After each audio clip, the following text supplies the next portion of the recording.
अस्सलामु अलैकुम वरहमतुल्लाहि वबरकातुहू।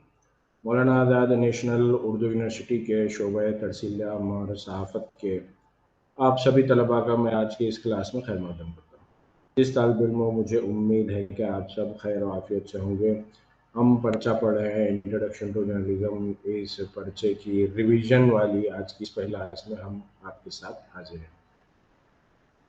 अजीज़ तालिब इल्मों, इस BA JMC के फर्स्ट सेमेस्टर के तलबा को इस पर्चे से मुतारिफ़ करवाना, ये पर्चा फर्स्ट सेमेस्टर के दौरान रखना, उसका अहम मकसद ये था कि इस पर्चे के ज़रिए से तलबा चूँकि सहाफ़त का कोर्स पहली मरतबा जॉइन कर रहे हैं, तो उनके पास मीडिया के जो मुख्तलिफ़ अशकाल हैं, उस हवाले से बुनियादी मालूमात, बुनियादी आगाही पैदा हो जाए। मैं रिक्वेस्ट करूँगा कि ग्रुप में भी मैसेज कर दीजिएगा। कल शायद कोई मैसेज नहीं गया था, वो भी एक वजह थी कि शायद, मुझे नहीं पता, कि तलबा की खासी तादाद कल गैर हाजिर थी। तो अजीज़ साहब, आज हम बात करेंगे फर्स्ट यूनिट से। टोटल आपके जो पैटर्न रखा गया है, हर पर्चे में जुमला 6 यूनिट रखे हैं। अब जो 6 यूनिट में जो कुछ आपको पढ़ाया जाता है, उसी बुनियादों पर, उसी के बेसिस पर आपका सेमेस्टर का इम्तिहान होता है। हमारा तरीक़े तालीम जो है वो सेमेस्टर वाइज है। तो इस पस मंज़र में आप इस चीज़ ज़हन रखिएगा कि जब आपका जो क्वेश्चन पेपर बनाया जाता है, और एक चीज़ भी बता दूँ मैं कि कल क्वेश्चन पेपर आप लोगों ने जो पिछले सेमेस्टर का था वो आप लोगों ने देखा। आप क्या समझते हैं, वही पेपर रिपीट होगा? No sir. नहीं सर। जी।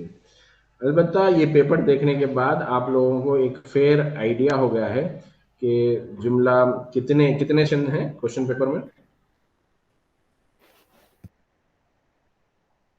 क्वेश्चन पेपर सर में 10 नंबर का वो 1 नंबर का क्वेश्चन है और जिसमें से 8 क्वेश्चन है, ये 5-5 नंबर का, तो केवल 5 ही बनाना है उसमें से।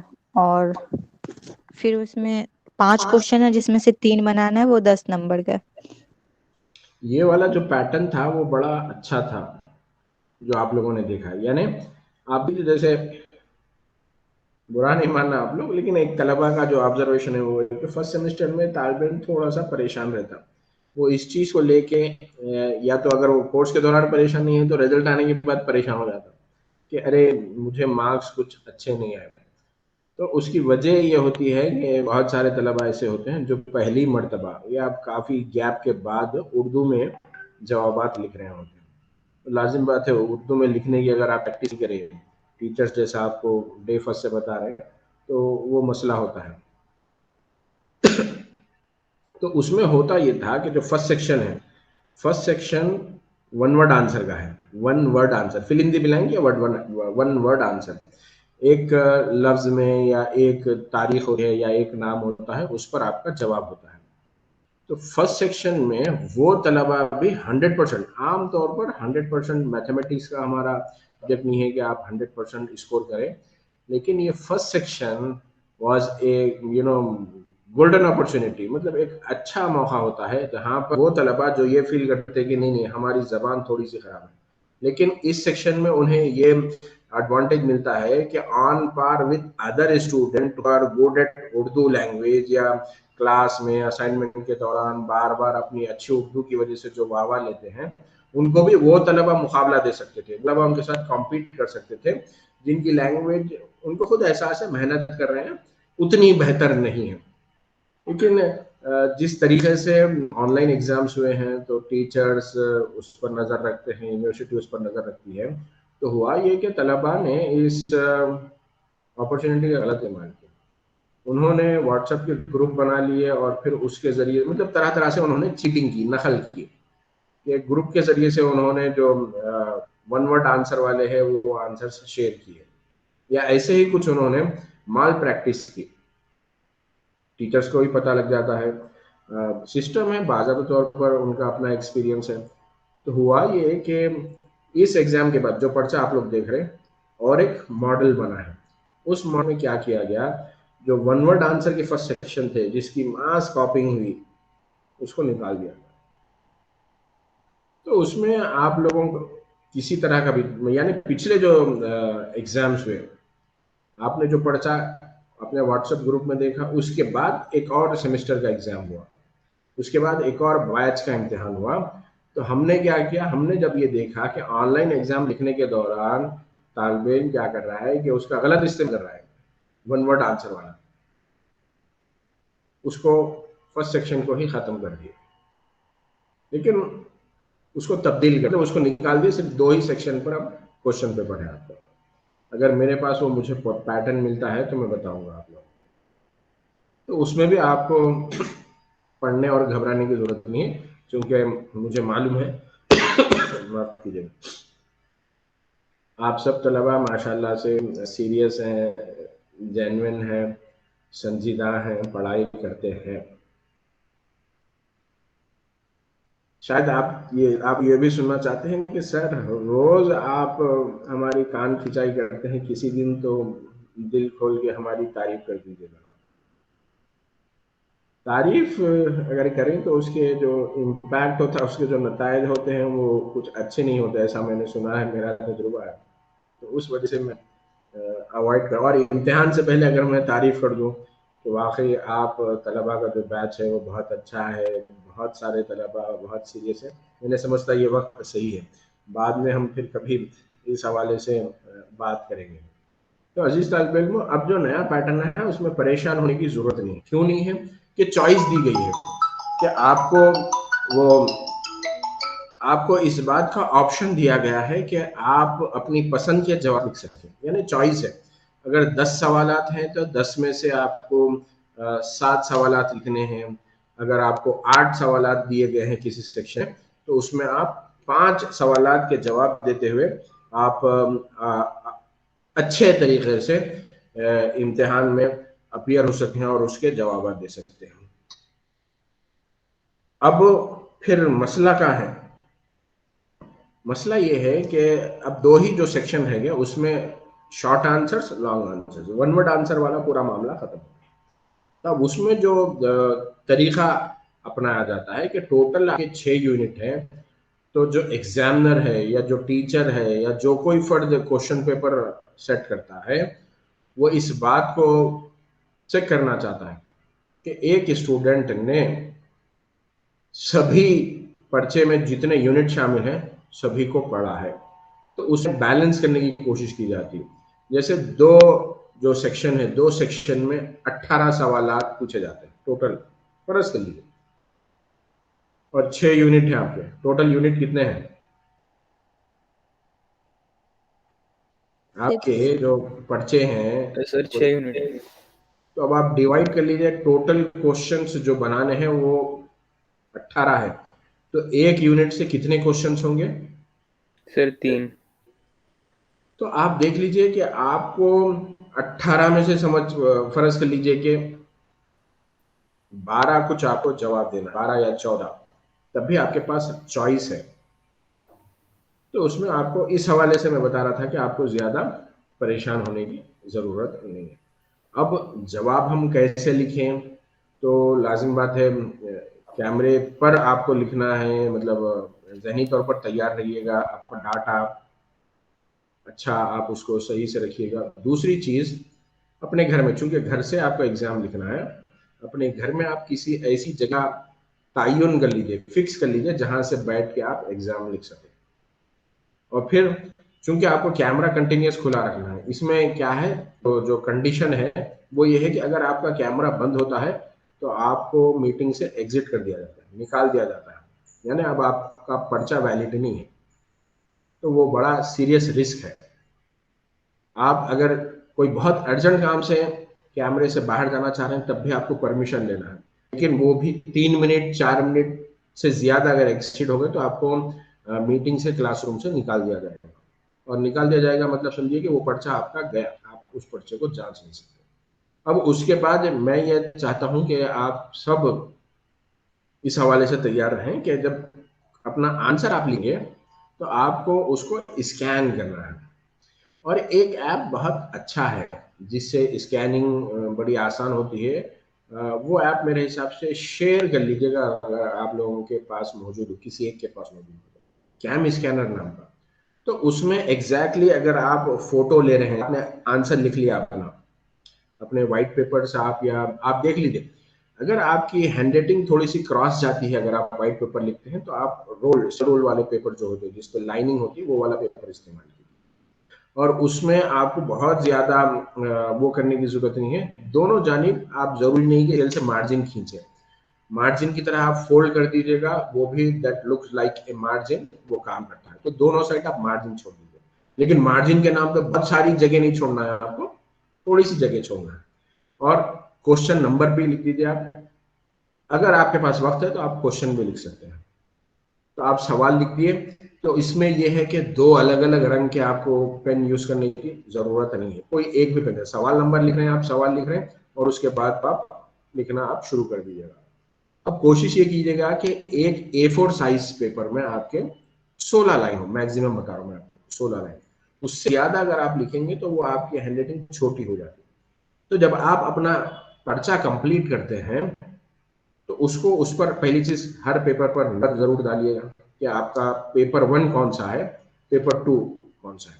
उसके बाद जब आप स्कैन करेंगे उसको, जैसे आपने फर्ज कर लीजिए कि 10 पेपर पे जवाब है, 10 सफ़ात पे, अब आपको क्या करना है, उन 10 सफ़ात को स्कैन कर लेना है। कैम स्कैनर से आप स्कैन करेंगे तो उसका एडवांटेज ये होगा कि कैम स्कैनर उसमें आपको ऑप्शन देता है कि जैसे आपने अपने घर के जो टेबल है या घर की जो कुर्सी है उस पर रखकर आपने स्कैन किया था, फोटो ली थी, तो उसमें कुर्सी का भी कुछ पार्ट आ जाता है। लाजिम बात है जब आप पेपर रखेंगे उसमें, तो कोशिश ये कीजिएगा कि लाइट सही से पड़े आपके पेपर पे, तो उसमें कुर्सी का भी पार्ट आ जाता है। लेकिन कैम स्कैनर क्या करता है, उसको ऑटो एडिट करके सिर्फ जो पर्चा है उतना ही उसको वो स्कैन कर लेता है। अब स्कैन करने के बाद आपको उसकी पीडीएफ, अच्छा जब आप स्कैन कर रहे हैं तो पेपर 1 को फर्स्ट स्कैन कीजिएगा, पेज नंबर 2, 3 इसी तरह से 10 पेजेस आप स्कैन कर लिए। स्कैन करने के बाद आपको क्या करना है, उसको सेव ऑप्शन पूछता है आपसे, तो सेव ऑप्शन में आप अपना रोल नंबर बना दीजिएगा। जैसे मतलब आपकी जो फाइल बन रही है तो उसमें सहूलत ये होगी कि जब आप उसको जब आप उसको सेव कर लेंगे पीडीएफ फॉर्मेट में, पीडीएफ फॉर्मेट में आपको सेव करना है, पीडीएफ फॉर्मेट में सेव करके आप उसका फाइल नेम क्या करें, आपका जो रोल नंबर है वो नंबर फाइल बन जाए। उसके बाद आपकी जो ऑफिशियल यूनिवर्सिटी की वेबसाइट है उससे आपको इम्तिहान से पहले एक आईडी दी जाएगी, इम्तिहान से पहले उस आईडी पर आपको ईमेल कर देना है। तो उसमें क्या होगा, जब ईमेल सभी आपकी क्लास में 24 बच्चे 25 बच्चे हैं तो उनका जो अटैचमेंट है, वो जो एग्जाम ब्रांच है वो क्या करता है, सबके अटैचमेंट डाउनलोड करता है। तो उसमें कहीं भी कंफ्यूजन नहीं होता है, क्योंकि आपने क्या किया है, आपके अटैचमेंट को आपके रोल नंबर का नाम दिया है, मतलब आपके रोल नंबर से ही आपकी आंसर स्क्रिप्ट दिखेगी। फिर एग्जाम ब्रांच उसके बाद की जो फॉर्मेलिटी है वो कंप्लीट कर लेता है। पिछली मर्तबा जो तलबा ने गलतियां की थी वो मैं आपको बताना चाहता हूँ। एक तो उन्होंने जब फाइल बनाई तो फाइल में उन्होंने पेज जो है उसको सीरियल के हिसाब से उसकी फाइल नहीं बनाई, यानी आप पेज नंबर 1 है जो आपके आंसर स्क्रिप्ट का, पहले उसकी फोटो नहीं खींची, और फिर तरह तरह से पहले से होमवर्क नहीं किए पीडीएफ फाइल कैसे बनाया जाता है। तो इन वक्त पर उनको 1 घंटे का टाइम होता है आपको भेजने का। जैसे अभी एग्जाम खत्म हो गया, एग्जाम खत्म होते ही आपको लॉग ऑफ करना है कैमरे पर बोलकर, सर मेरा पेपर खत्म हो गया है, मैं इसको ईमेल कर रहा हूँ। क्योंकि बहुत सारे तलबा जिस फोन से वो क्लास या एग्जाम अटेंड करेंगे उसी फोन से उन्हें उसकी फाइल बनाकर भेजनी है। तो उसके फौरी बाद जैसे ही वो कैमरे से एग्जिट हो गए, क्लास से निकल गए, फौरी उन्हें उसकी फाइल बनाकर भेजनी है। अगर देर करेंगे आप तब भी आपके लिए रहा है कि आपका पर्चा नहीं जांचा जा सकता। तो इन चीजों का आप ख्याल। तलबा ने गड़बड़ी क्या की, गड़बड़ी ये की कि फर्स्ट उन्होंने एक पेज स्कैन कर लिया, पेज नंबर, उसके बाद पेज नंबर 9 स्कैन कर, या फिर बाज तलबा ने क्या किया, पेज नंबर से ही पेज नंबर लिखना ही भूल गए। तो इम्तिहान की तैयारी में इतनी मेहनत की है कि पेज नंबर नहीं लिया, वो पढ़ने वाला कंफ्यूज, कौन सा जवाब नेक्स्ट पेज पर है तो नेक्स्ट पेज कौन सा है नहीं मालूम। इस चीज का आप लोग खास तौर पर ध्यान रखेंगे। और दूसरी चीज, नकल मारने की कभी कोशिश मत कीजिएगा, क्योंकि उसमें जब यहाँ पर एक तो कैमरा ऑन है, कैमरे में आपको कैमरे का स्टैंड 203 रुपये में मिलता है, तो वो ले लीजिएगा, ताकि ऐसा ना हो कि बार बार इम्तिहान के दौरान आपको जो कोई एग्जामिनर है वो बोल रहा है कि आपका कैमरा सही नहीं है, आप कैमरे से बाहर है। तब भी आपके लिए मसाइल, आप कैमरे से बाहर हैं तो आप पर तो शक किया जाएगा कि आप नकल कर रहे हैं। और फिर देख लीजिए यूनिवर्सिटी अगर इन चीज़ों को देखती है तो उस पर एक्शन दे। जैसे क्वेश्चन पेपर का सेक्शन नंबर 1 में बच्चों ने जब कॉपी करने की कोशिश की, धड़ल्ले से कॉपी हो रही है, पूरे का पूरे जो जवाबात हैं वो एक दूसरे को शेयर हो रहे, क्या क्या यूनिवर्सिटी ने जो फर्स्ट सेक्शन है उसी को खत्म कर दिया। तो इस चीज को ध्यान में रखिए कि हर चीज का टीचर को भी पता होता है, जो सिस्टम एग्जाम लेने वाला है उनको भी पता होता है। तो आप इस तरीके से एहतियात करें। अब एक चीज जो खास तौर पर आप जहन में रखिए, मेरा जो मशवरा है, आप ब्लैक पेन यूज कीजिए। क्यों कि ब्लैक पेन से जब आप स्कैन करेंगे या उसकी फोटो लेंगे तो आपका जो टेक्स्ट है वो सही से आएगा। बाज वक्त आप ब्लू पेन या कोई दूसरा पेन यूज करते हैं तो उसमें उसकी स्कैनिंग थोड़ी सी सही नहीं होती। तो कोशिश कीजिएगा कि आप क्या करेंगे, ब्लैक इंक वाला यानी बॉल पेन इस्तेमाल कर रहे हैं वो ब्लैक वाला इस्तेमाल कीजिएगा। जिनकी हैंडराइटिंग सही नहीं है वो, या मतलब जिनको लाइन डिसिप्लिन नहीं आता, यानी शुरू यहाँ से वो फर्स्ट लाइन जाते जाते फर्स्ट लाइन ऐसे नीचे चली जाए, तो वो लोग सिंगल रूल वाला यानी लाइन वाला जो पेपर है उसी को वो इस्तेमाल करें। और फिर अगर लाइन डिसिप्लिन है जिनके पास के फर्स्ट लाइन यहीं से शुरू करें तो स्ट्रेट ऐसी लाइन जाती है, तो उनके लिए इजाजत है कि वो प्लेन पेपर भी यूज कर सकते हैं। तो पहले से आप व्हाइट पर्स अपने पास जो है रेडी रख लीजिएगा। दोनों साइड मार्जिन मार सकते हैं तो पेंसिल से मारिए, वरना आप उसको फोल्ड भी कर दें दोनों साइड जो स्केल के हिसाब से, तो अभी वो काफी होगा। तो यहाँ पर अब आप समझ लीजिए कि इस तरीके से आपको इम्तिहान लिखना है। पहले से अपना नेटवर्क चेक कर लीजिएगा, पहले से आपको कहाँ पर कैमरा रखना है, क्योंकि कैमरा आपको पूरे इम्तिहान के दौरान ऑन रखना है, तो उसका भी आपको ख्याल रखना है। अगर आप कैमरा ऑन नहीं करेंगे, आपको जो क्लासरूम है या एग्जाम के वक्त इसी तरीके से आप लोग रहेंगे तो आपको उस क्लास से बाहर कर दिया जाएगा। जब बाहर कर दिया जाएगा तो फिर आप यूँ समझ लीजिए आपका वो साल वो सेमेस्टर खराब हो गया। तो इस हवाले से पहले से ये वाला होमवर्क, अपना फ़ोन का कुछ प्रॉब्लम है उसको चेक कर लीजिएगा, बैटरी को पहले से चार्ज करके रखिएगा, और फिर घर में थोड़ी सी पुरसुकून जगह जहाँ पर बैठकर आप आराम से लिखें। ऐसा नहीं कि आप क्लास में बैठे हुए हैं, घर का कोई बच्चा आ रहा है, आपका फ़ोन क्या चल रहा है बोल के उसमें आगे तो सब देख रहे होते हैं, चीज़ें रिकॉर्ड हो। अच्छा, अब जो टीचर क्लास रिकॉर्ड नहीं कर रहा ना, लेकिन जब एग्जाम में हर टीचर जो भी ड्यूटी पड़ेगी उसको क्लास रिकॉर्ड करना है, यानी कितने बच्चों के कैमरे पर ऑन है। और फिर आपको वो वाली सेटिंग भी मालूम करनी है।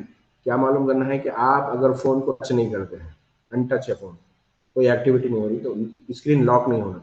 स्क्रीन लॉक का मतलब आप यहाँ से क्या होता है, आउट हो जाते हैं क्लास से। हालांकि आप तो लिखने में मसरूफ हैं, लेकिन आपके फ़ोन की सेटिंग की वजह से आप आउट हो रहे हैं, लेकिन यहाँ पर यही माना जाएगा कि आप एग्जाम हॉल से बाहर जा रहे हैं, तो फिर वो भी आपके लिए मसला होगा। तो ये सारी सेटिंग जो है उसको आप चेक कर लीजिएगा, और फिर बड़े आराम से, मुझे मालूम है आप सब तलबा, ज़्यादातर जो तलबा हैं वो इम्तिहान से पहली वाली रात जो है वो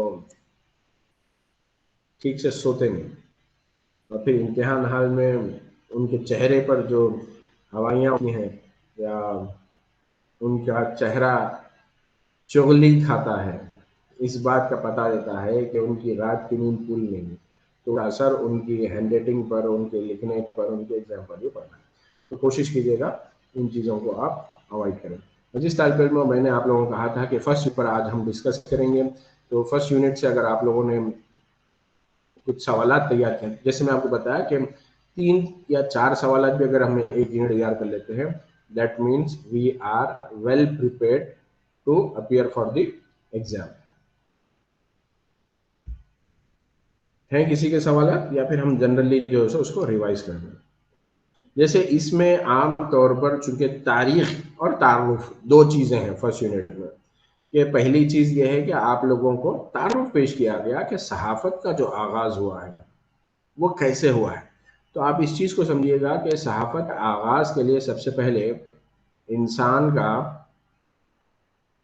रस्मुल ख़त से वाकिफ़ होना, यानी उसको लिखना आना है, तभी जाके सहाफ़त, मतलब इंसान उस ज़माने में जब उसके पास कागज़ नहीं था तब भी वो अपने जज्बात का इजहार करने के लिए पत्थर पर तबा आजमाई करता था। पत्थरों पर जो नक्श व निगार है वो इस चीज़ का पता बताते हैं। उसके बाद फिर ज़माने ने मुझे नहीं मालूम आप में से कितने तलबा अर्तगरुल गाजी का सीरियल देख रहे हैं। तो आप लोग अगर अर्तुगरुल गाजी का सीरियल देख रहे हैं तो मैं हैंड रेज करें अगर किसी ने देखा है या फॉलो करते हैं।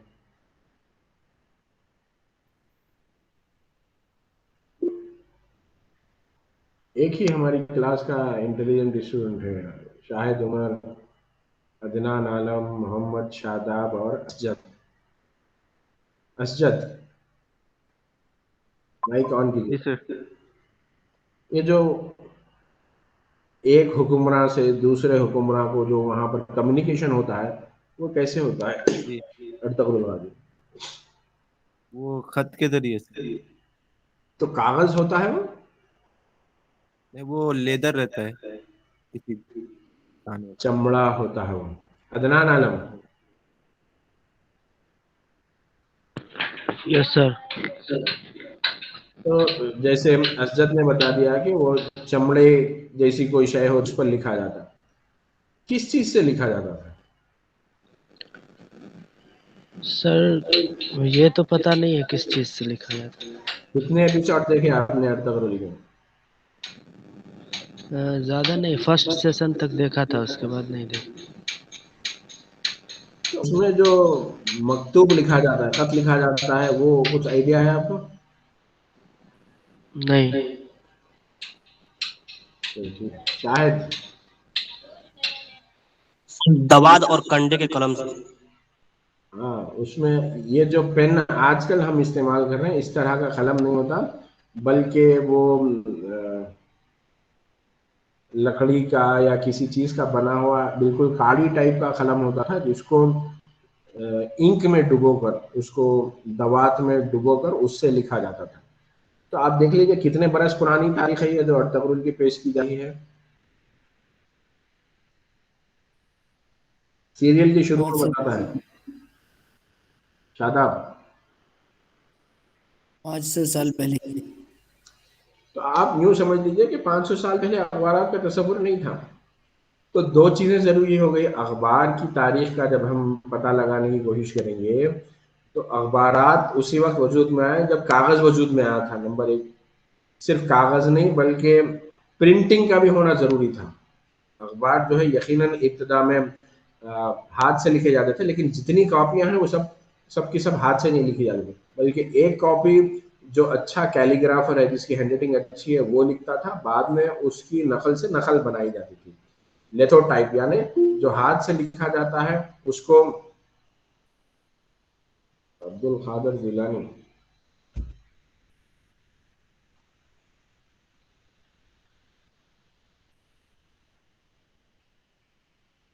अब्दुल कादिर जिलानी,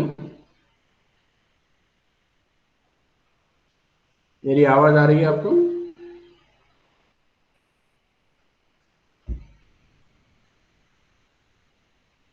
अब्दुल कादिर जिलानी,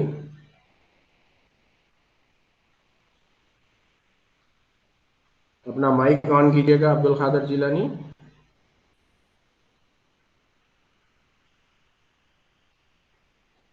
अब्दुल कादिर जिलानी, चलिए रिमूव करना है आपको क्लास से। हमें ऐसा कोई तालिब इल्म नहीं चाहिए जो एक तो रेगुलर नहीं आते, रोजाना अटेंड नहीं करते, उसके बाद जब क्लास का टाइम मालूम है 10 बजे से है तो आप ये टाइम पे आ रहे हैं और फिर उसके बाद जवाब भी नहीं दे रहे। ये नेटवर्क ऐसे क्यों होता? जब टीचर सवाल पूछो उसी वक्त नेटवर्क खराब होता। ये भी मेरी समझ से बाहर आता है। कहाँ थे हम? सर अर्तुगरुल कब से शुरू हुआ था, उसमें क्या हिस्ट्री बताई गई, और खत का न्यूज़पेपर कब से शुरू हुए थे? तो अजीज तालिब इल्म, देखिए जब हम अखबार की तारीख पढ़ते हैं तो अखबार की तारीख पढ़ने के दौरान हमें ये समझ में आता है कि इब्तदाई जो हमें तरसील के नमूने, अखबार क्या है? तरसील जरिया है कम्युनिकेशन के, उसको प्रिंट करके लोगों तक पहुंचाया जाता था।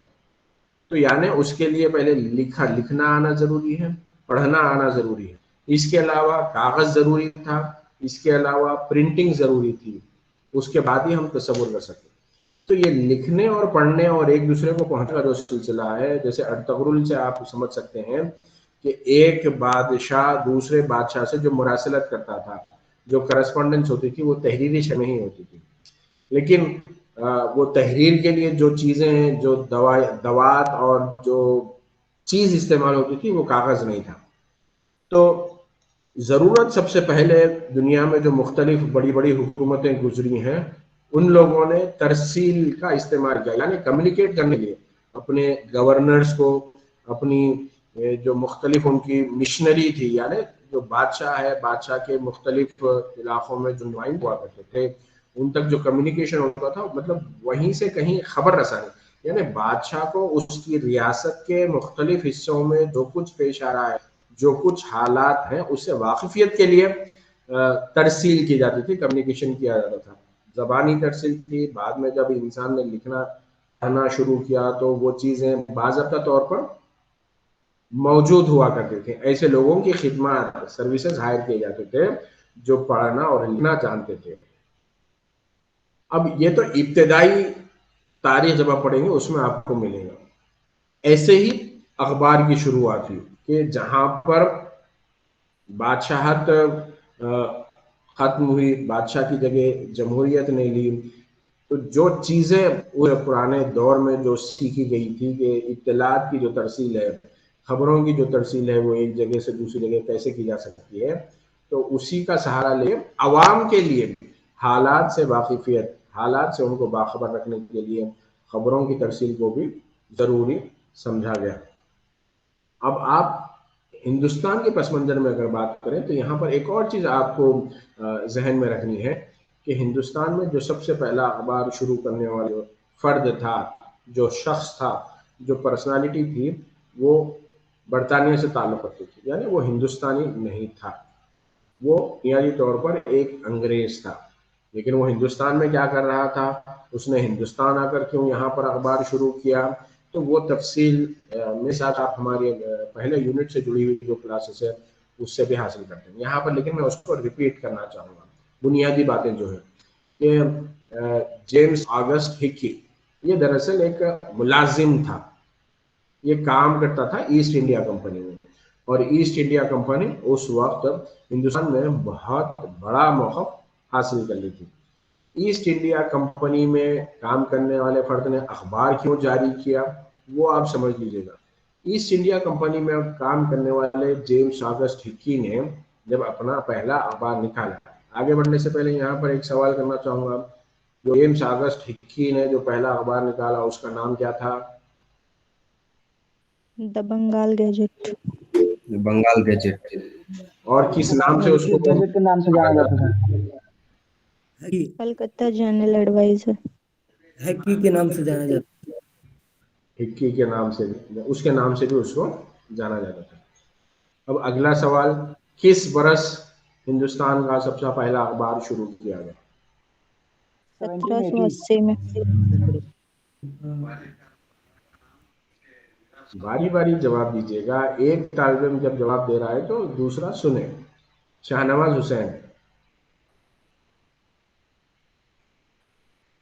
यस सर, 1780 1780 में सर। फहमीन। यस सर, 1780 में। और किन्होंने जवाब दिया? और एक तालिब इल्म थे जिन्होंने जवाब दिया। 11 मार्च 1780 में। शादाब, यस सर, बताइए जवाब। 11 मार्च 1780 में। असजद। 29 जनवरी 1780। शादाब तो मार्च बता रहे, शाहनवाज? Yes sir. सर इससे पहले भी तो एक ऑफिसर थे, ब्रिटिश ऑफिसर विलियम बोल्ट्स करके, जिन्होंने हैंड रिटन न्यूज़पेपर के लिए अनाउंस किया था 1776 में, और वो लोगों को इसके लिए घर पे बुलाते थे, वो अपने रेसिडेंस पे बुलाते थे न्यूज़पेपर पढ़ने के लिए। तारीख में जेम्स ऑगस्ट हिक्की के अखबार को ही हिंदुस्तान का पहला अखबार माना गया। 1780 में ये अखबार निकला था। जेम्स ऑगस्ट हिक्की को क्या शौक हुआ था, क्यों उसने अखबार निकाला? जेम्स ऑगस्ट हिक्की ने इसीलिए अखबार निकाला कि साल 2022 ईस्वी में मौलाना आज़ाद नेशनल उर्दू यूनिवर्सिटी के BA JMC के फर्स्ट सेमेस्टर के बच्चे मेरा नाम पढ़ सके, ऐसी बात थी। नहीं सर। नहीं सर, बिल्कुल नहीं सर। सर वो कंपनी के करप्शन को एक्सपोज करने के लिए और उसके इनर फाइट्स को एक्सपोज करने के लिए उन्होंने तो अजीज तालिब इल्मों, यहाँ पर अगर आप लोग एक सवाल अगर लिखे, एक नहीं एक से ज्यादा तरह के, मतलब जरूरी नहीं जो सवाल क्लास में हम जैसे डिस्कस करें वैसे ही है, मिलता जुलता भी हो सकता है, ऐसे ही हो सकता है, इस तरह के पैटर्न पे हो सकता है। जेम्स ऑगस्ट हिक्की के बारे में नोट लिखिए, तब भी आप जवाब लिख सकते हो। हिंदुस्तान का पहला अखबार किसने निकाला, उसके मुतालिक तफसील से लिखिए। तो अब आप क्या क्या लिखेंगे उसमें कि हिंदुस्तान का पहला अखबार जेम्स ऑगस्ट हिक्की ने निकाला है, किस बरस निकाला उसमें लिखेंगे। लेकिन यहाँ पर महीने को लेकर दो अलग अलग जवाब आता है, तो जब आपको कंफ्यूजन हो जाए तो तब क्या करेंगे आप? कोई तालिब इल्म यहाँ लिखने बैठा है, उसको थोड़ा सा कंफ्यूजन हो जाए कि ये मार्च में निकला है या जनवरी में निकला है, तब वो क्या करे? सर फिर तब वो ढूंढेंगे हम कि भाई सर वो ये सिर्फ सन लिख देगा, बाकी ये नहीं लिखेगा। एक मिनट मोहसिन, पहले आप क्या बोल रहे थे बता दीजिए। सर अगर हमें एक्यूरेट होना है तो हमें हिस्ट्री की जो किताबें हैं तो उनको निकालना पड़ेगा या फिर इंटरनेट से देखना पड़ेगा कि क्या वहाँ पे दर्ज है, अगर हमें बिल्कुल एक्यूरेट होना है तो। शादाब, आपका जवाब क्या है? सर जब तारीख में कंफ्यूजन हो मगर सन एक ही हो रहा है तो सन लिख देंगे सर और बात आगे बढ़ा देंगे। जी वेरी गुड, क्योंकि मैं आपको सवाल पूछने वाला कि हम इम्तिहान जवाब लिख रहे हैं, कंफ्यूजन आ जाए तो उस वक्त हम सिर्फ साल लिखकर आगे बढ़ सकते हैं, ठीक है। अगर हम अब चूंकि अभी वक्त है हमारे पास, तो हम उस कंफ्यूजन को दूर करेंगे कि मार्च का रेफरेंस लिखा है तो आप किताब लिखना पड़ेगा, अगर ऐसा कंफ्यूजन है इस किताब के हवाले से या इस मुसन्निफ के हवाले से। ये जेम्स ऑगस्ट हिक्की का जो अखबार निकला था, ये अखबार अगर महीने का वाकई आपके पास रेफरेंस है तो वो ऐसा आप लिखिएगा, वरना इम्तिहान हाल में बैठे हैं और आपको कंफ्यूजन हो रहा है तो उस वक्त आपको परेशान होने की जरूरत नहीं है। 1780 में आप कंफर्म है, कॉन्फिडेंट है, तो वही लिखकर आगे बढ़ जाइए। तो अजीज तालिब इल्मों, एक और चीज देखिए, जैसे हम एडिटिंग के चैप्टर में पढ़ रहे थे 6ठे यूनिट में हमारे, कि एक अच्छे सब एडिटर की पहचान क्या है। एक अच्छे सब एडिटर को जबान पर, बयान पर, वोकैबुलरी पर उबूर होना चाहिए, कमांड होना चाहिए। तो जेम्स ऑगस्ट ही कोई जर्नलिज्म का कोर्स पास नहीं किया था, बल्कि जेम्स ऑगस्ट ही ईस्ट इंडिया कंपनी में काम करता था। क्या काम करता था वो? एज ए राइटर ज्वाइन किया था कंपनी को, उसका अपॉइंटमेंट हुआ, इंग्लैंड का रहने वाला, यूके का सिटीजन था वो, उसने ईस्ट इंडिया कंपनी ज्वाइन किया एज ए राइटर। क्योंकि वो जमाना कंप्यूटर का नहीं था, बल्कि वो जमाना क्या था जब कागज और कलम दोनों चीजें आ गई थी, तो चीजों को महफूज रखने के लिए चीजें लिखी जाती थी, अहम बातों को जब्त तहरीर लाया जाता था। तो ईस्ट इंडिया कंपनी का जो कारोबार है, ईस्ट इंडिया कंपनी की जो सरमिया है, ईस्ट इंडिया कंपनी में जो कुछ खाते जाते उन सब का इंदराज होता था, उन सब की एंट्री होती थी, और वो काम करने के लिए खास तौर पर ऐसे अफराद का अपॉइंटमेंट किया जाता था जो पढ़ना लिखना जानते हो। तो उन लोगों को एज ए राइटर अपॉइंट किया जाता था। ईस्ट इंडिया कंपनी में James August Hicky as a writer काम करता था।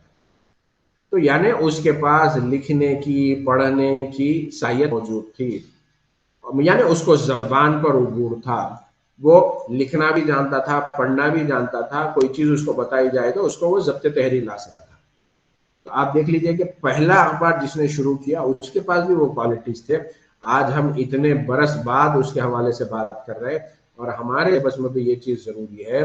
फर्स्ट यूनिट में ही आपको बता दिया जा रहा है, फर्स्ट सेमेस्टर में ही आपको बता दिया जा रहा है कि अखबार निकालने वाला फर्द ऐसा था, वो क्या था? वो राइटर था। और फिर इसी पेपर के आखिरी यूनिट में आपको वो क्वालिटीज बता दिए गए कि एक अच्छा सब एडिटर वही फर्द बन सकता है, एक अच्छा सब एडिटर वही फर्द बन सकता है, एक अच्छा रिपोर्टर वही व्यक्ति बन सकता है जिसको जबान पर अच्छी तरीके से कमांड हासिल हो। और फिर कम्युनिकेशन, हर स्टूडेंट को जबान पर कमांड होना चाहिए, जबान पर उबूर होना चाहिए, और सिर्फ वो एक जबान नहीं, एक से ज्यादा जबानें जानने वाला हो। तो इस तरीके से हिंदुस्तान में पहला अखबार जो शुरू करने का सहरा जाता है वो एक अंग्रेज के साथ जाता है, जेम्स ऑगस्ट हिक्की उसका नाम है। यहां से हिंदुस्तान में अखबारात की शुरुआत हुई। जेम्स ऑगस्ट हिक्की ने अखबार क्यों निकाला? फिर उस चीज को आपको, ये जो कहानी है अखबार निकालने की, ये कहानी भी आपको सहाफत का आगाज, अखबारात के आगाज के हवाले से एक अहम नुक्ता बताती है। जैसे मैं आपको बता कि दुनिया भर में खबरें जमा करने की जो इब्तिदा में जरूरत थी वो हुक्मरानों को पड़ती थी, बादशाहों को पड़ती थी कि वो अपने रियासत के मुख्तलिफ हिस्सों में अवाम के हालात से वाकिफियत हो, जो हुकूमत चल रही है, जो एडमिनिस्ट्रेशन है बादशाह का, वो सही से काम कर रहा है, कैसे काम कर रहा है, उसके मुतालिक उन्हें इत्तला मिलती रहे। तो उसके लिए उन्हें लिखने की और कम्युनिकेट करने की, तरसील की, बादशाह अगर अपने कैपिटल में है, अपने दारुल हुकूमत में है, तो वहां से अगर वो कोई पैगाम भेज रहे हैं तो वो पैगाम कैसे भेजा जाएगा और कौन पैगाम को लेकर जाएगा। जैसे आप देख लीजिए कि अर्तुगरुल गाज़ी की मैं आपको मिसाल दिया, तो उसमें भी 400-500 साल तक भी पुरानी अगर हम तारीख दें तो उसमें भी कम्युनिकेशन के लिए जबान मौजूद थी लेकिन कागज मौजूद नहीं था।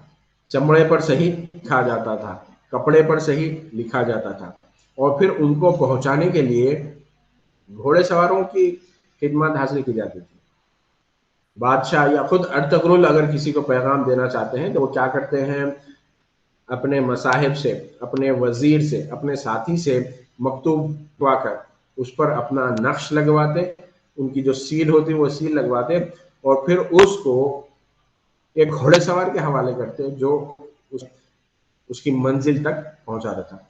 आपको मालूम, आज से 20 बरस पहले भी हिंदुस्तान में जो डिपार्टमेंट ऑफ पोस्ट है, जबकि ईमेल उतना आम नहीं हुआ था, ईमेल उतना आम नहीं हुआ था। आप तलबा इस हवाले से खुशकिस्मत है कि आप लोगों ने जब होश संभाला तो आप लोग ईमेल देख रहे हैं। ईमेल क्या है आप वाकिफ हैं, लेकिन हमारा ताल्लुक या मेरा ताल्लुक एक ऐसी जनरेशन से है कि हम जब अपना डिग्री का कोर्स भी कंप्लीट कर लिए थे तो उस वक्त भी हमें ईमेल के ताल्लुक से पता नहीं था, और फिर जब जर्नलिज्म के कोर्स में एडमिशन लिए 25 साल पहले तकरीबन, तो उस वक्त हमें अपना ईमेल बनाने का मौका मिला।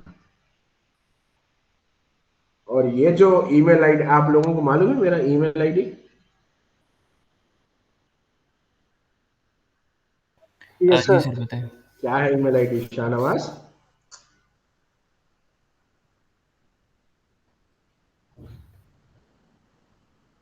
सर एक सेकंड देख के बता रहा हूँ। ये क्या है सर? पढ़ाते सरवरी पढ़ाते 829@gmail.com। ये पढ़ाते पढ़ाते अचानक बीच में सवालात करते हैं। तो अजीज तालिब इल्मों, ऑनलाइन क्लास है हमारी, ऑनलाइन क्लास में इस बात की वक्तन फवक्तन जांच जरूरी है कि आप तलबा के साथ क्लास में जुड़े हुए हैं या लॉग इन हो। कैमरा तो ऑन नहीं है। हाँ शाहनवाज पढ़ लिए? Yes sir, Sarwari 829@gmail.com। जी मोहसिन ने भी सरवरी 829@gmail.com। मेरा जो पहला ईमेल आईडी है जो चल रहा है वो याहू वाला है, वो भी सरवरी 829@yahoo.com। क्योंकि ईमेल बनाने में भी हमने इतनी गलतियां की कि मोहम्मद मुस्तफ़ा अली सरवरी वाला ईमेल बनाए, उसका भूल गए या बनाने नहीं आया, तो बहुत गलतियां करके हमने सीखे। तो अब जो ईमेल आईडी मिली है 829 क्या है वो भी मैं आपको बता देता हूँ। सरवरी दरअसल मेरे नाम का लास्ट वाला हिस्सा है, मोहम्मद मुस्तफ़ा अली सरवरी। ऐसे ही 829 मेरे हाउस नंबर का लास्ट पार्ट है। तो इस तरीके से वो सरवरी 829 ईमेल रहा मेरा, जो याहू पर भी है और जीमेल पर भी मौजूद है। आपको मालूम ये ईमेल कैसे बचा रहा पिछले 20 वर्षों के दौरान भी इसको कुछ नहीं हुआ? तो वो तो एक तो अल्लाह के फजल से, और दूसरा मुझे बहुत सारे दौलत कमाने के ऑफर आए, बहुत सारे लॉटरी मैं जीत चुका हूँ, करोड़ों डॉलर मैं ईमेल के जरिए से जीत चुका हूँ। ईमेल आते हैं कि आप इतने करोड़ डॉलर जीत चुके, आप अपना अकाउंट नंबर दिया, आप हम इतने सारा पैसा आप शेयर करना चाह रहे हैं। या कोई ईमेल करता है कि मेरा ताल्लुक फलां फलां अफ्रीकी रियासत से है, मेरे शौहर एरोप्लेन के एक्सीडेंट में मारे गए और उनके जो मरने के बाद मुझे बहुत सारी दौलत मिली, मैं आपके साथ शेयर करूँ। आमतौर पर जो ईमेल हैक हो जाते हैं तो वो ऐसे ही ट्रिक में हम जब फंस जाते हैं तो उससे हमारा ईमेल भी चला जाता है। अच्छा, यहाँ पर ईमेल के हवाले से भी एक बार मैं आप तलबा को बताना चाहूँगा कि जब आप अपना ईमेल आईडी चुनें, ये तो एक ईमेल आईडी है जो आपको मानू के ज़रिए से मिला है, उसको महफूज रखिएगा। जिनका वो आईडी एक्टिव नहीं है वो कोशिश कीजिएगा कि ऑफिशियल आईडी से ही, क्योंकि अब आपको जो पर्चा बना के भेजना है वो ऑफिशियल आईडी से भेजना है। आपने इम्तिहान लिख लिया, उसकी पीडीएफ बना ली, अब जो आप वापस यूनिवर्सिटी को उसको सेंड करेंगे तो अपने ऑफिशियल ईमेल आईडी से आपको करना है। दूसरी चीज के अलावा भी जब आप लोग अपना ईमेल आईडी बनाएं तो your email ID should reflect your personality.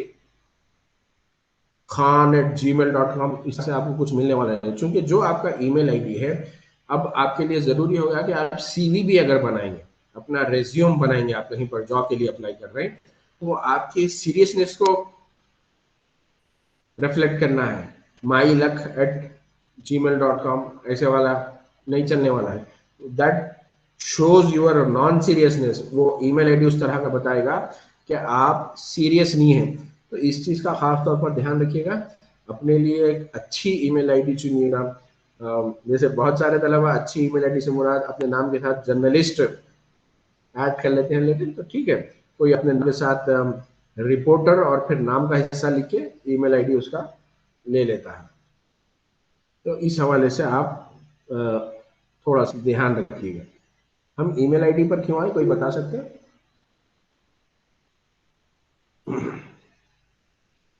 हम क्या बात कर रहे थे जहां से हम यहाँ पर आए? सर ये क्यों जरूरी है? ये इसलिए जरूरी है कि दुनिया सारी आपको डिस्ट्रैक्ट करती है। क्या आप फोकस हैं? या जो अच्छा जर्नलिस्ट है, जो अच्छा स्टूडेंट है, वो फोकस रहता है कि हमारा मेन लेसन, मेन थीम क्या है, जिसको डिस्कस करने के दौरान मुख्तलिफ मिसालें आ गई बीच में। तो अक्सर तलबा क्या करते हैं, जो उदाहरण होता है, जो मिसालें होती है, जो किस्से होते हैं, वो वाक़यात होते हैं, वो कहानियों में खो जाते हैं, और कहानियों में खो के जो हमारा असल सबक था उस सबक को वो भूल जाते हैं। और मैं नहीं चाहता हूँ कि मेरे साथ क्लास में मौजूद तलबा इसी गलती करें। हाँ मोहसिन। सर आप ये बता रहे थे कि हम खुशकिस्मत लोग हैं कि हम जब होश में आए, जब हम पैदा हुए तो हम ईमेल आईडी यूज़ कर सकते हैं, लेकिन जब आप स्टूडेंट थे और आपने एक ग्रेजुएशन भी कंप्लीट कर ली तब तक आपको ईमेल आईडी के बारे में कुछ इल्म नहीं था, तब तक आई भी नहीं थी। फहीम। सर आपने बताते हुए अपने ये मिसाल दिया आतुर गाजी का कि उस वक्त भी कम्युनिकेशन का ये था, लेकिन उस वक्त कागज़ नहीं थे। उसके बाद फिर आपने ये ईमेल की बात की कि आपने आँख खोला तो कहाँ है ईमेल देखा। लेकिन आपको मालूम है ये मेरा ईमेल आईडी मैं कब बनाया, वो आपका सबक नहीं है। आपका सबक ये मिसाल है। आपको मैं बताना चाह रहा था 20 बरस पहले तक भी हिंदुस्तान में ईमेल उतना कॉमन नहीं था। जो हमारा पोस्टल डिपार्टमेंट है वो बहुत ज़्यादा अहमियत रखता था। आप अपने घर में जो बड़े बुजुर्ग हैं ना, अपने दादा जान से, अपने नाना जान से, या अपने खुद वालिद से आप बात कीजिएगा, अपने डैडी मम्मी से बात कीजिएगा, उनको मालूम है कि डाकिए की क्या अहमियत होती थी, डाकिए की क्या कदर होती थी। तो मैं आपको बताना चाह रहा हूँ कि इंडिया में जो कम्युनिकेशन का हमारा जो एक अहम टूल होता था, जो एक अहम सोर्स था, वो पोस्टल डिपार्टमेंट होता था।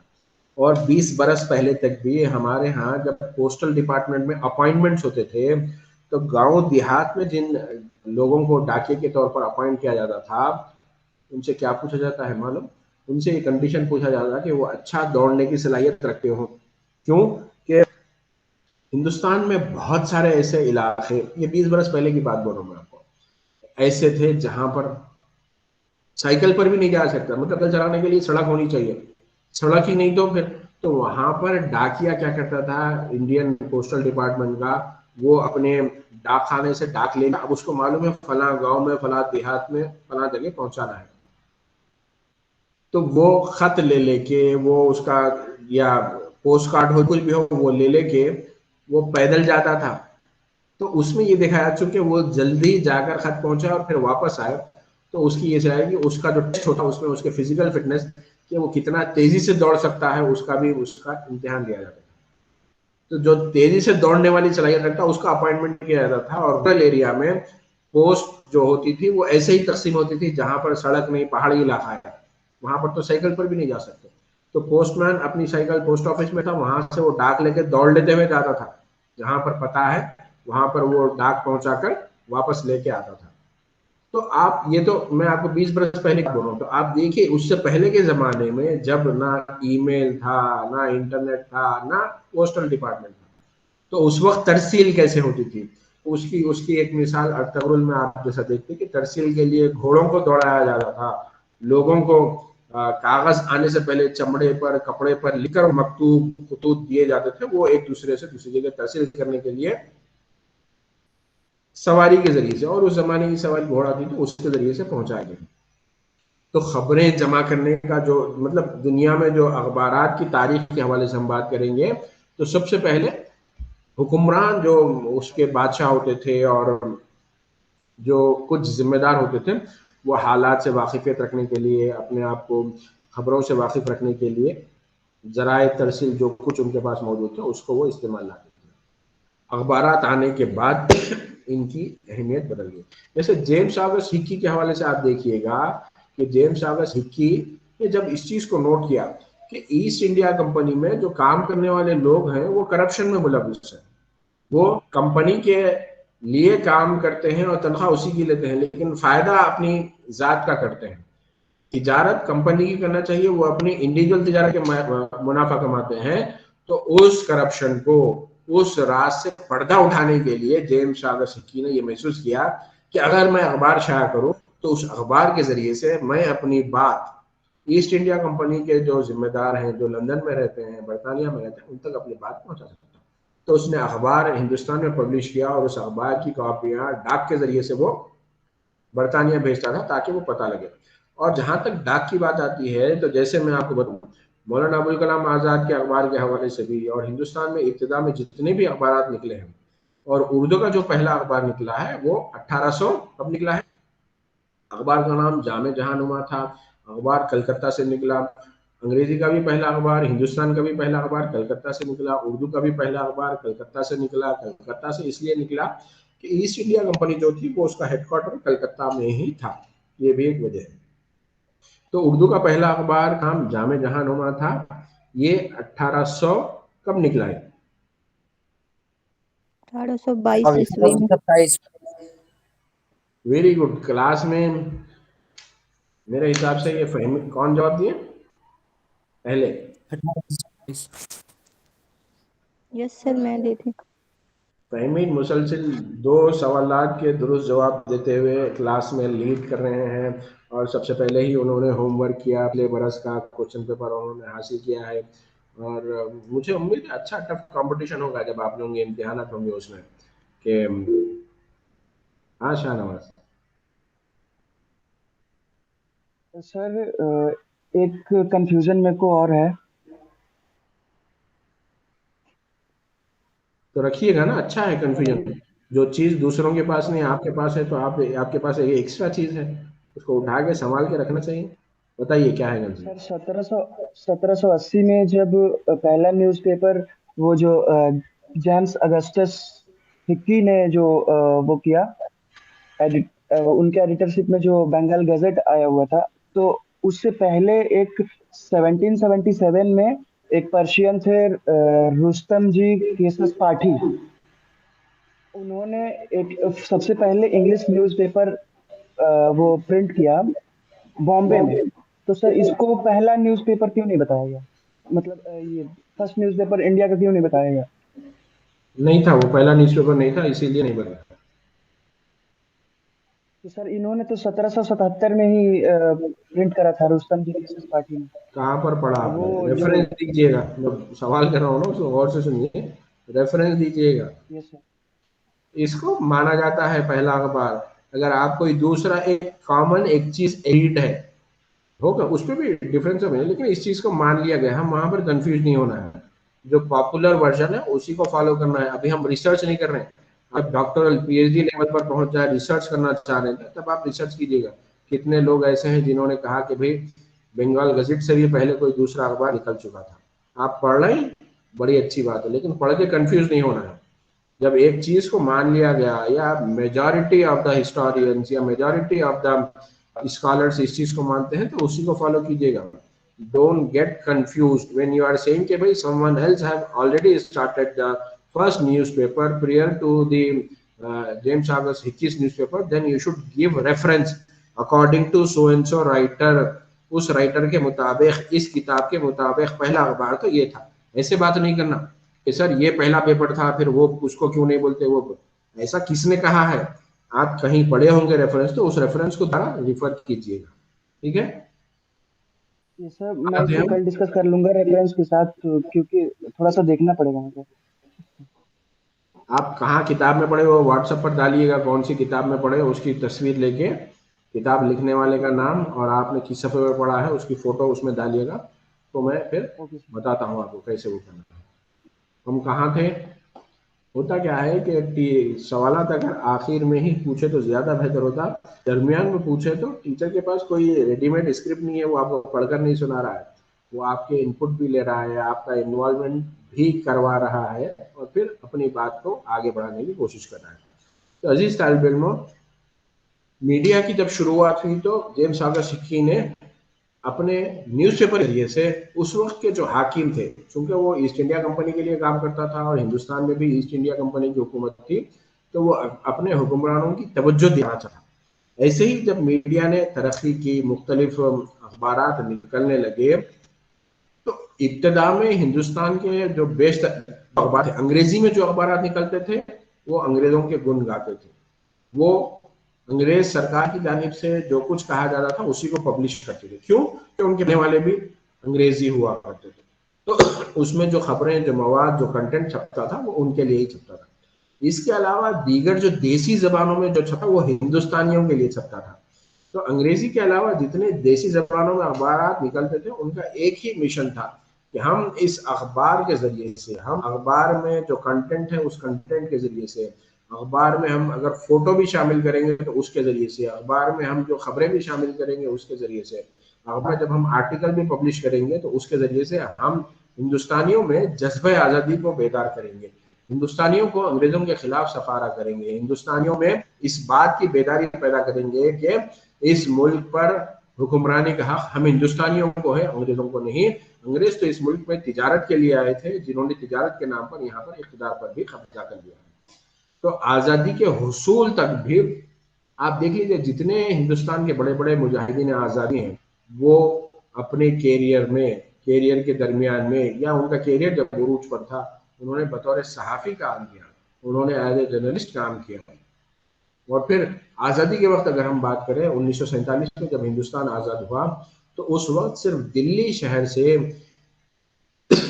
26 बड़े अखबार निकलते थे। और अखबार तो उस जमाने में दिल्ली से अखबार निकलते थे, तो आपको मालूम है अखबार कैसे दूसरी जगहों तक पहुंचाए जाते थे। तो अंग्रेजों के ज़माने में रेल भी हिंदुस्तान में पहुंच चुकी थी, अंग्रेजों के ज़माने में पोस्टल डिपार्टमेंट में हिंदुस्तान में इंट्रोड्यूस हो गया था, और जो अखबार छपते थे वो पोस्ट के जरिए से मुख्तलिफ लोगों तक पहुंचाए जाते थे। उस जमाने में अखबार में इश्तिहारात का भी तस्वुर नहीं था, तो अखबारात के जितने खरीदार होते थे उन्हीं से पैसा लिया जाता था। आप अखबार खरीदना चाह रहे हैं तो आप पेमेंट करते, तो इन लोगों से मिलने वाले पेमेंट के जरिए से वो क्या करते थे, उनके हाथ की कॉपी उनके पते पर वाया पोस्टल डिपार्टमेंट, पोस्ट के जरिए से उन तक पहुंचाते थे। और यहीं से, चूंकि पोस्टल डिपार्टमेंट भी अंग्रेजों के कंट्रोल में था, तो अंग्रेज अखबारात के डिस्ट्रीब्यूशन, यानी आप अखबार में अंग्रेजों के खिलाफ लिख रहे हैं और फिर आप चाहते हैं कि जो पोस्टल डिपार्टमेंट अंग्रेजों का है उसके जरिए से वो लोगों तक पहुंचे, तो वो पाबंदी आ रही थी। अब फिर बाद में उन्होंने अखबार निकालने के लिए भी इजाजत जरूरी कर दी कि बगैर इजाजत के कोई अखबार नहीं निकाल सकता, और फिर अखबार अगर बगैर इजाजत के निकालेगा तो उसका छापा खाना बंद कर दिया जाएगा, प्रिंटिंग प्रेस बंद कर दिया जाएगा, उनके अखबार को जो पोस्टल डिपार्टमेंट के जरिए से भेजने की सहूलत थी वो बंद कर दी जाएगी। तो ये सारी जो मसाइल है इसका अखबारात ने इब्तिदा में सामना किया। अब उसके बाद जो हिंदुस्तान में अखबारात छपते रहे, अखबार बढ़ते रहे।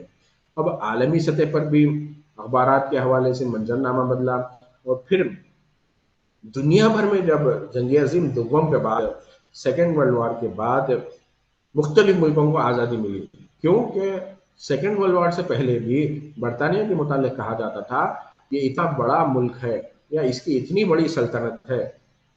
मुल्क तो एक ही था, वो बरतानिया, लेकिन बरतानिया की दुनिया के मुख्तलिफ मुल्कों पर हुकूमत थी, इतनी बड़ी हुकूमत थी, उनकी इतनी बड़ी रियासत थी बोलते कि उसके मुतालिक कहा जाता था कि जहां पर कभी सूरज गुरूब नहीं होता, यानी एक ऐसी इस्तेलाह बन गई थी कि इतना बड़ा उनका इलाका हो गया था, इतने ज्यादा ममालिक उनके मातहत आ गए थे कि अगर बरतानिया में भी रात हो रही है, कहीं ना कहीं उनके जेर निगरानी चलने वाली जो हुकूमत थी, उनके तहत जो काम करने वाले, उनकी गुलामी में जिन लोगों को उन्होंने फंसाया था, वहां पर क्या कहीं सूरज तुलू होता था, और जब वहां पर सूरज गुरूब होता है, वहां पर जब रात होती थी, उस वक्त तक बरतानिया में फिर से अगली सुबह का सूरज उग आता था।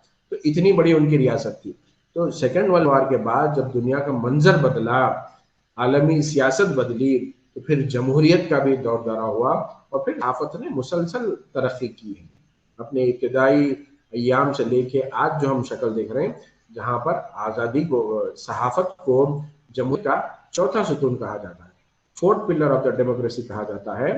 तो ये जो कॉन्सेप्ट है, ये कॉन्सेप्ट आज़ादी के बाद, आज़ादी से पहले लोग अखबारात में इन्वेस्ट करते थे, और ये जो इन्वेस्टमेंट था वो इन्वेस्टमेंट सिर्फ मुल्क को आज़ादी दिलाने के लिए कुर्बानी के तौर पर मांगा जाता था कि जो लोग पैसा रखते हैं उनसे पैसा लिया जाता था, जो लोग पैसा रखते हैं उनसे कहा जाता था कि आप अखबार के खरीदार बने, अखबार के वो खरीदार बनेंगे तो अखबार छप सकता था, क्योंकि इश्तिहार की आमदनी का कोई तसव्वुर नहीं होता था। आज़ादी के बाद सबसे बड़ा चैलेंज जो मीडिया के लिए आ गया, अब जब मुल्क आज़ाद हो गया तो अखबारात को ये चीज़ समझने में देर लगी कि अब हमारा रोल क्या होगा। कल तक हम इस मुल्क में अखबार निकाला करते थे, तो हमारे अखबार निकालने का मकसद क्या था? हम हिंदुस्तानियों को बेदार करें, हम हिंदुस्तानियों को अंग्रेजों के खिलाफ एक प्लेटफॉर्म पर लाए। अब आज़ादी मिल गई, अब क्या करना है? तो फिर जिस तरीके से इस प्रोफेशन ने, इस सब्जेक्ट ने, इस मजमून ने तरक्की की, उसके बाद जो मीडिया का नया रोल उभर कर सामने आया वो ये था कि हिंदुस्तान एक जमहूरी मुल्क बन गया है, एक ऐसा मुल्क जहां पर आवाम अपनी रायदही के जरिए से, अपने हक़ रायदही को इस्तेमाल करते हुए अपने पक्की हुकूमत को चुनते हैं। तो इस तर्ज हुकूमत को जमहूरियत कहते हैं, और जमहूरियत में जहां पर जो हुकूमत के 3 सुतून हैं, वो तीनों सुतून कहीं ना कहीं हुकूमत से जुड़े हुए हैं, या उनकी तनख्वाहों की अदायगी हुकूमत से होती है। मीडिया चौथा सुतून के पर वहां पर पनपेगा, बढ़ेगा, काम करेगा।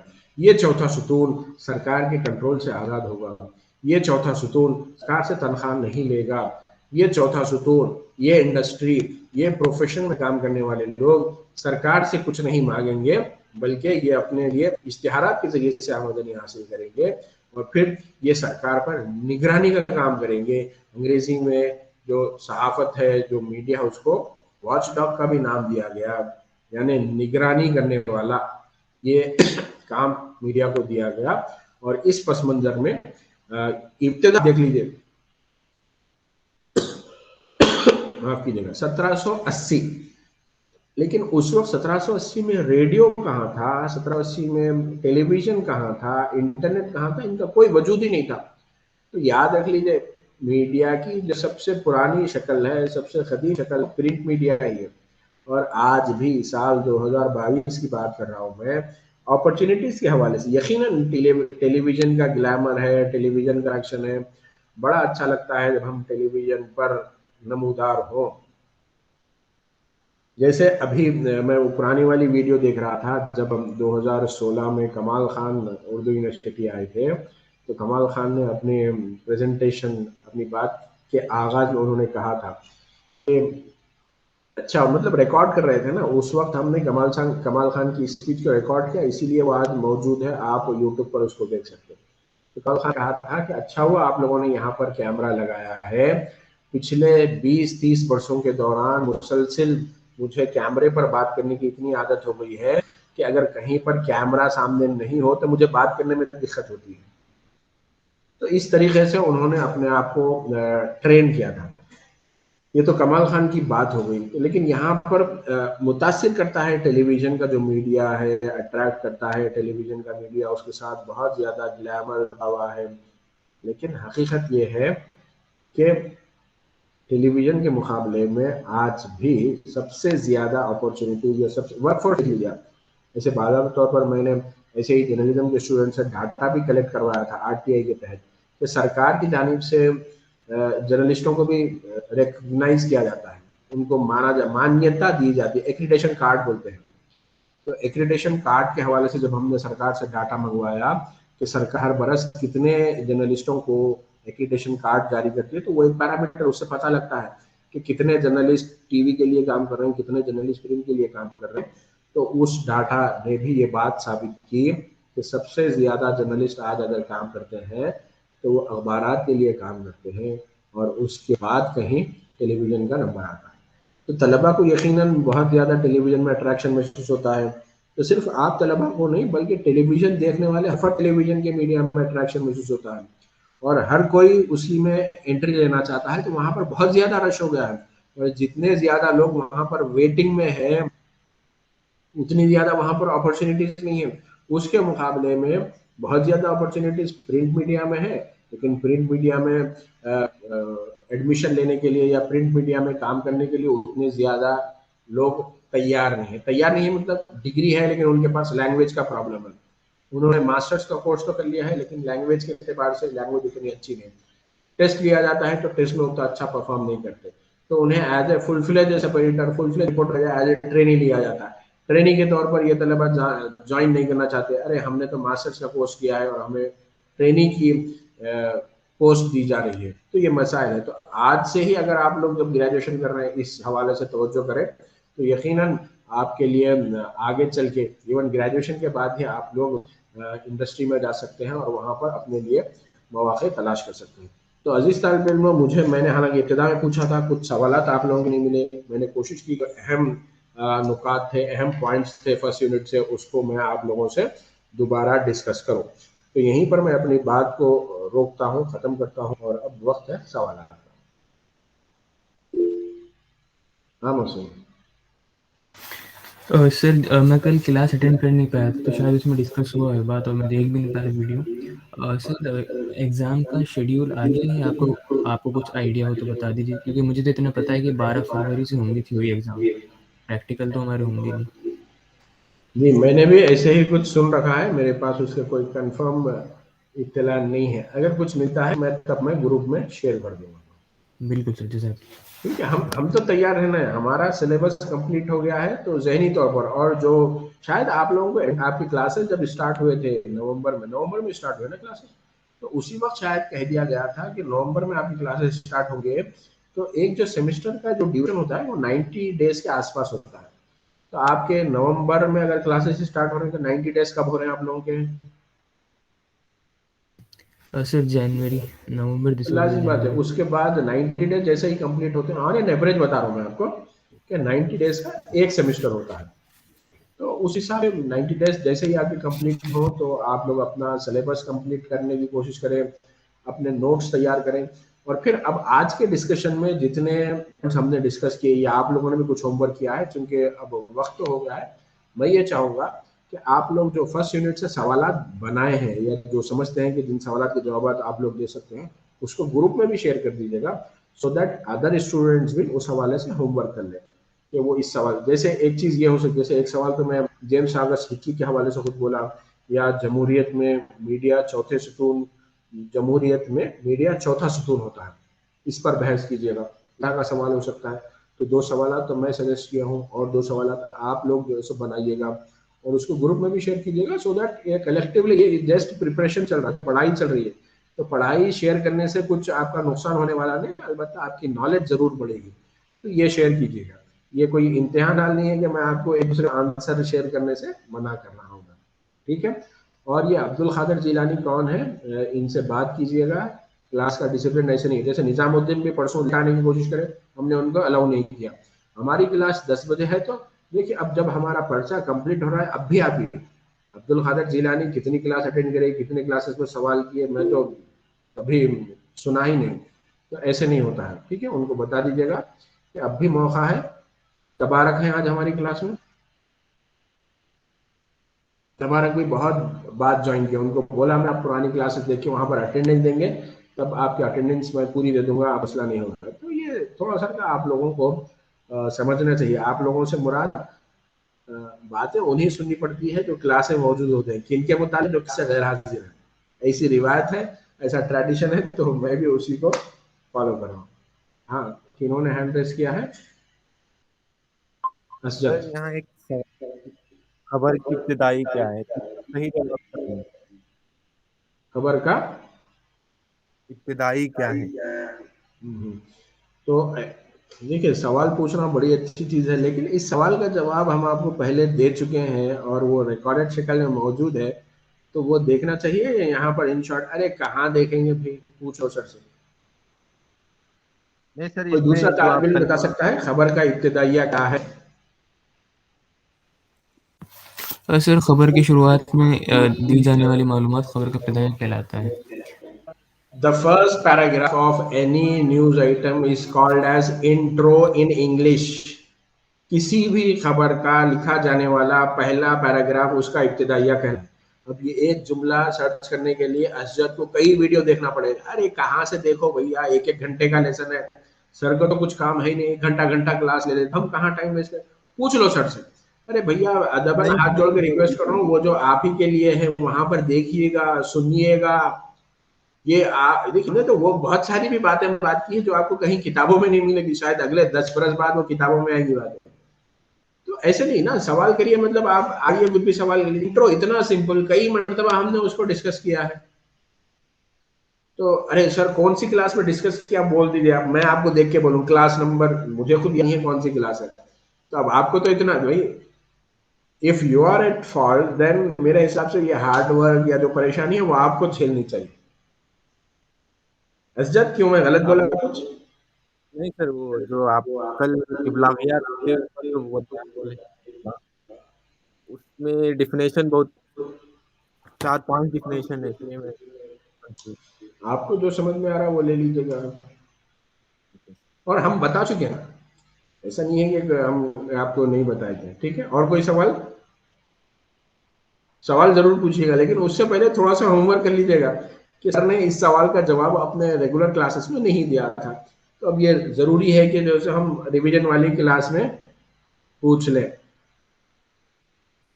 ठीक है, तो आप लोग मेरे हिसाब से इतना होमवर्क करें, जितने भी स्टूडेंट हैं जो रेगुलर हैं, मैं उनकी बात कर रहा हूँ, तो उनको किसी तरीके से भी परेशान की जरूरत नहीं। फहीमीन, मैंने क्या बताया अभी? होमवर्क क्या करना है आप लोगों को ग्रुप में? क्वेश्चन शेयर करना है जो भी हम लोग फर्स्ट यूनिट से पढ़े। Right, very good. सर मैं शेयर कर दी थी बहुत पहले ही, एक आध 2 हफ्ता पहले ही, अच्छा, पूरे तो वो यूनिट आप से बस क्वेश्चन हेल्प बना दोबारा के। शेयर कर दीजिए। यूनिट वाइज हो तो वो बेहतर है। जैसे हमने आज फर्स्ट यूनिट डिस्कस किया, तो सभी स्टूडेंट जिनके पास जो सवालात बनते हैं ना, शेयर कर दीजिएगा, तो दूसरों को भी उसमें थोड़ी सी हेल्प हो जाती है। ठीक है, तो फहीमीन आप क्या करेंगे, उसको फिर से रिपीट करेंगे, रिवाइज करेंगे। Okay sir. चलिए अटेंडेंस रिकॉर्ड करवा दीजिएगा अपनी।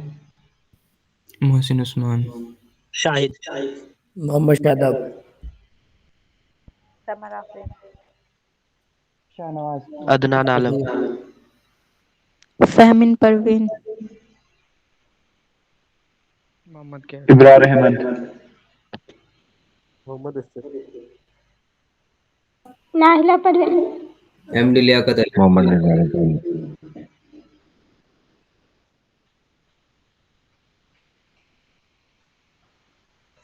नूरानी बेगम नहीं है आज। चलिए ठीक है, उनको भी बता दीजिएगा क्या चीज़ डिस्कस हुई थी।